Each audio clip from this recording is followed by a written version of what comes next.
Qui vous enlevez? Bon sang de bon Dieu.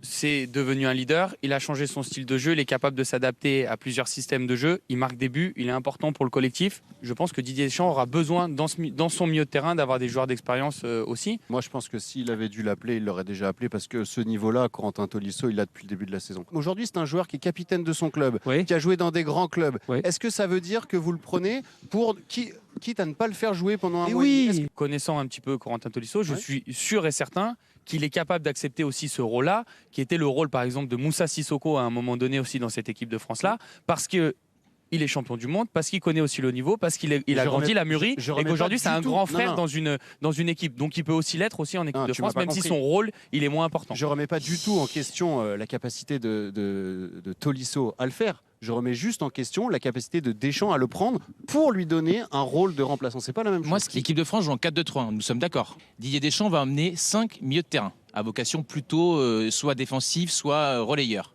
Dans cette équipe-là, il y a Tchouaméni, on est d'accord? Il y a probablement Kanté, il y a Eduardo Camavinga, il y a Manu Koné, il y a Adrien Rabiot. Qui est-ce que vous enlevez? Voilà. Mais il peut en prendre un 6e.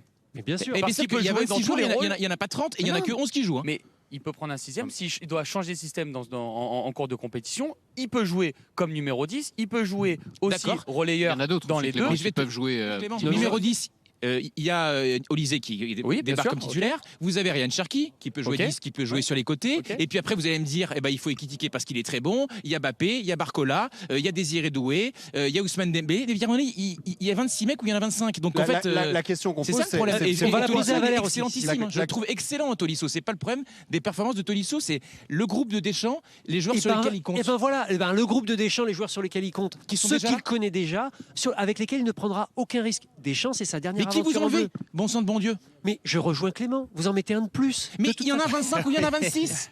Et quoi qu'il arrive, il y en a 11 qui jouent. On conclut là, on passe à l'OM dans un instant. Kanté est 100% partant, sûr de chez sûr. Mais pourquoi les performances de Tolisso ne permettraient pas de prendre la place de Kanté en fait? Parce que, non mais je pose une vraie question, parce que Tolisso, ça fait pas 3 matchs qu'il enchaîne. Il est bon depuis le début de la saison. Pourquoi il l'a pas pris alors jusqu'ici? Il joue en Arabie Saoudite, Pourquoi il il l'a pas revient pris jouer en Turquie. Aujourd'hui, je veux bien. Moi, je veux bien l'entendre. Et moi, j'adorerais. Tu as fait la liste des 5, et moi, je te dis qu'aujourd'hui, il peut prendre la place de Kanté.